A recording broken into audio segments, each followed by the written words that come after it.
I went to the, I was part of the Senior Citizens Council group that went and did yard work for a lot of elderly people. It was nice just to see the smiles on people's faces when we got there. One lady that we went to, she used to go out every Saturday and spend the whole entire day out making her yard look nice and everything, but she has to have 2 knee replacements, so she can't get out and do the kind of stuff that she loves doing. I mean, she used to have, from what I understand, a pretty nice yard, but when we got there, I mean, her yard, it was horrible. Like, there was a couple inches of thick of leaves everywhere. I mean, and I got to talking to her, and she said that her husband, who was in the military for a while, died a couple of years back, so, I mean, she's got no way of substantially financially supporting herself. So it was nice for us to be able to go there, and she was just overwhelmed with excitement when we got there. And one of the ladies that we went to, she couldn't stop hugging us. I mean, she gave us like 20 hugs. It was interesting. So, but one of the things that was helpful to me was that to realize that it's not about me. I mean, it's about helping these people, and because I guess having a broader look on this life, and to know that, you know, as Christians we are called to help others and not be focused on ourselves. One person that we did go to, he was in the military for 22 years, and he actually encouraged me, because I have hopes to go to the military after college, and he actually encouraged me some on some issues. So it was nice to be able to build relationships with people.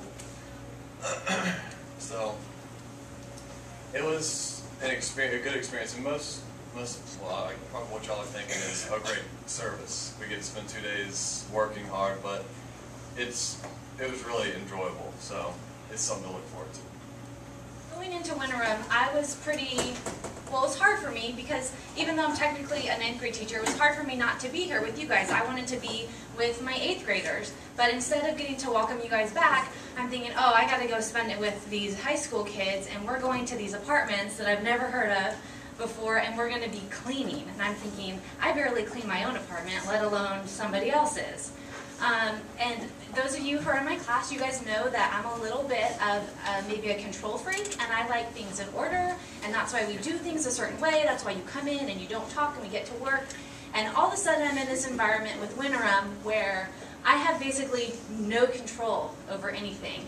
And the day just sort of starts on Wednesday, and all of a sudden we're put into groups, and it's kind of like, okay kids, find an adult.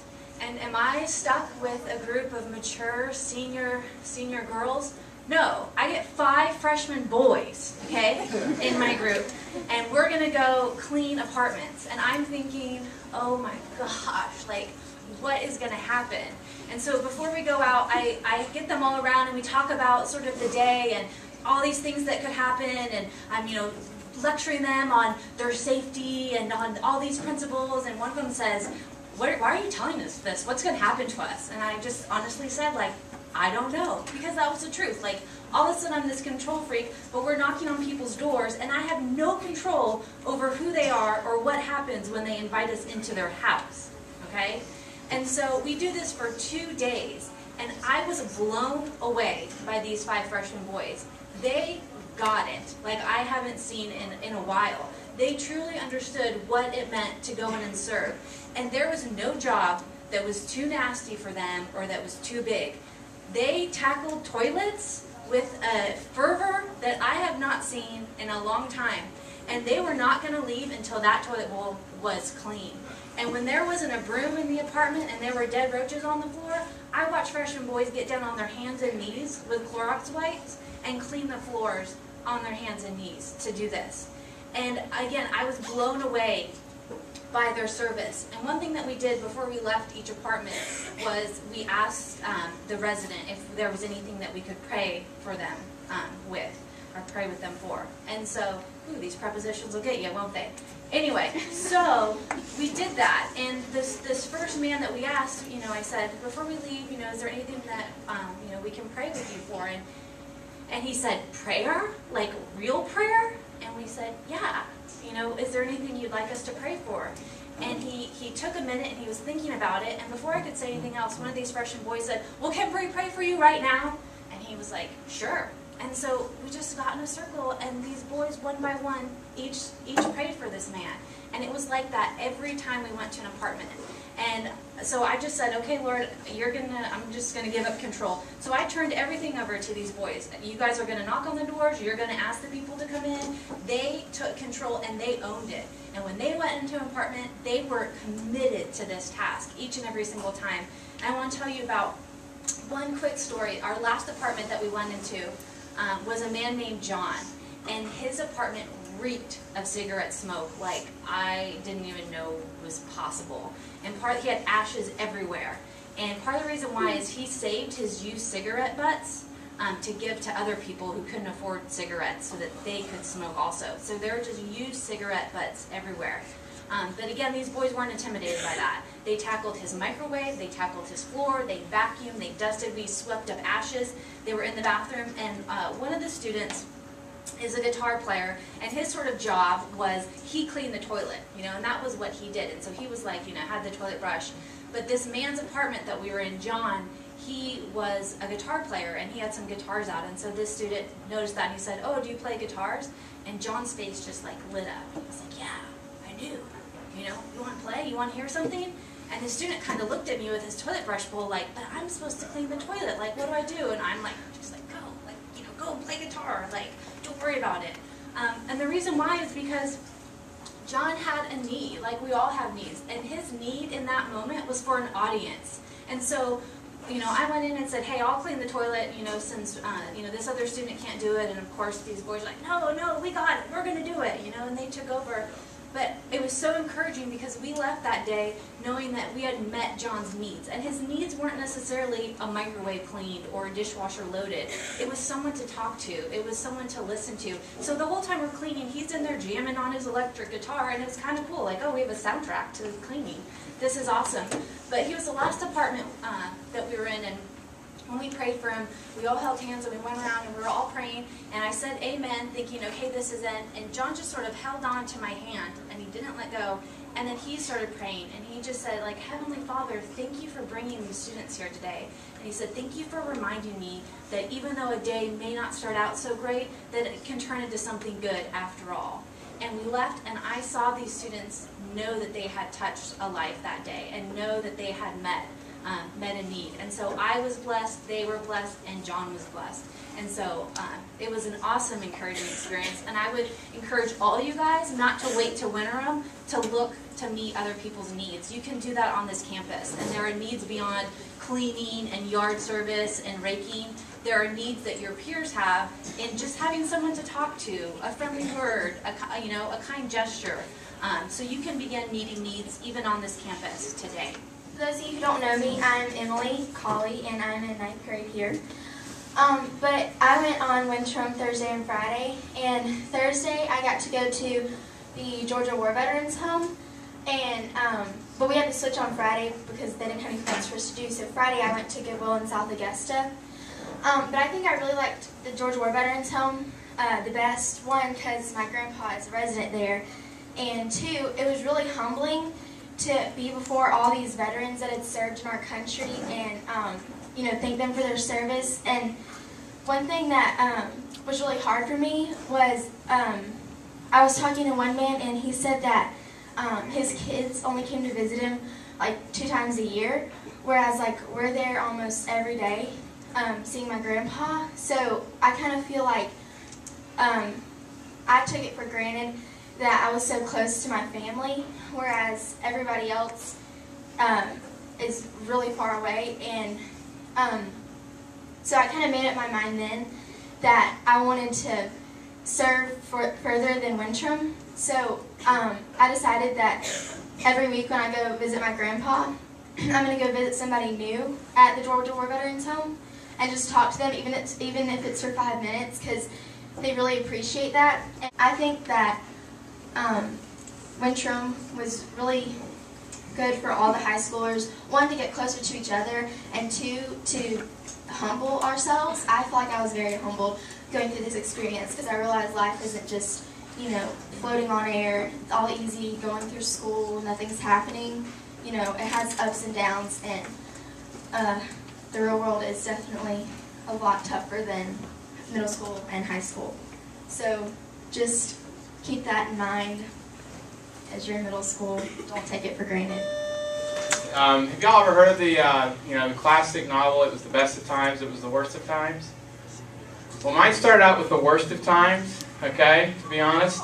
And I know I shouldn't start a thing like this with something negative, but it actually became something really good. I went to the Golden Harvest Food Bank, and I've done that multiple times before, and I've always enjoyed it, and was really looking forward to doing this again this time. And in the past, we'd always done, like, we had multiple jobs to do, and it was always very busy. And by the time you were done, you were like, wow, that wasn't any time at all. And we had a great time, a fellowship with the people and all that. Well, we started off, and we went to the place that we were told to go to, and the first thing they told us, we were in the wrong place. And I was like, okay, strike one. So we finally got to where we were supposed to be, and when we got there, we had to then, he gave us his little spiel that they give you about what you'll be doing and what this is for and all of that, and we were like, okay, yeah, we can do that. So here was our job.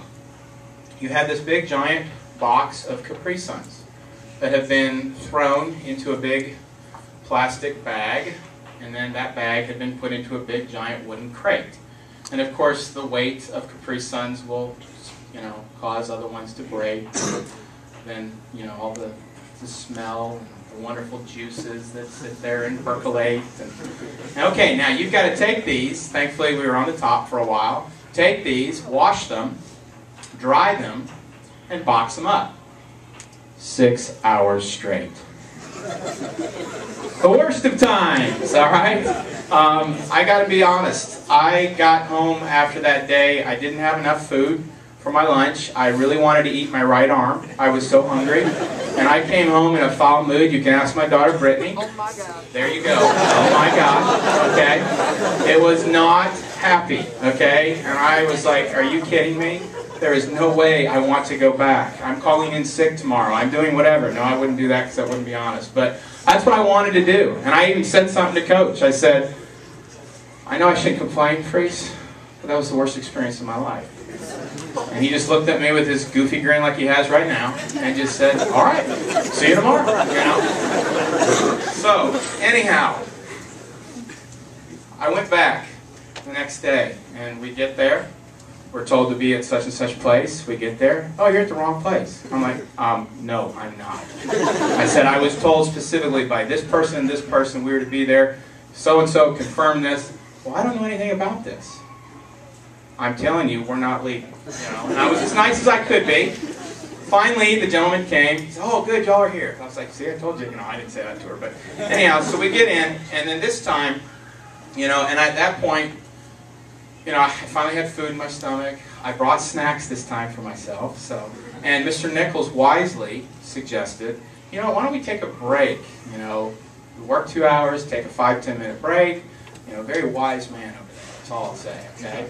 And then we'll go and we'll have our lunch break and all that kind of thing. And we got going, and we all kind of felt the same way, I think, that first day. But the second day, I tried to have a different bit of a mindset when I watched the people that were working at Golden Harvest Food Bank. All right, I saw the people that would come in with smiles on their faces with what they were doing, and we were helping them. And our second day, we literally took 50-pound boxes of Oreo-type cookies. They were not Oreos, but they were like Oreo cookies. And we literally would take them, look them, okay? Some were choosier than others, Caleb Lively group. All right, but we would go and we'd put them into bags, in 2-pound bags, and then take the 2-pound bags and put them into boxes, and then it was 8 bags of 2 pounds, and that's what we did the whole day. But breaking it up, and we all kind of just got an assembly line going. I sat and talked to Mr. Jewett most of the day, and Amy, and Wills, and we just had a really good time. And I think it was just the whole idea of when I saw some of the people that would come and volunteer, and they had the smile on their face, and we knew that even though we maybe haven't seen where these things go, I knew that the Lord was going to use those in somebody's lives, you know, later on, even cookies and Capri Suns, believe it or not, that made a big difference. So for me, it was kind of like the worst of times, it was the best of times. And the second day for me, you know, and I think it was probably, you know, me, I asked my wife to pray for me this time, and, you know, that kind of thing. And so I had a really good time. I enjoyed it. And I could definitely see, you know, when it was all said and done on that day, that this was something that was going to be used of Him, you know, for Him in His kingdom. And so for me, it was something that was really special at that time. Well, I went to Humane Society, just so you all know. I was surprised how much everyone loved animals, including Mr. Bell, sitting there with like 3 cats on his shoulder. It was pretty surprising. He hates people, loves cats. I was really proud of everyone for working so hard. I mean, we were down scrubbing kennels, which is not the cleanest thing to do, but we all made the best of it. Ariel and I were singing songs from Mulan, made it better. So yeah, I was really surprised at the positive attitude that everyone had. We made the best out of working so hard, so that was what surprised me.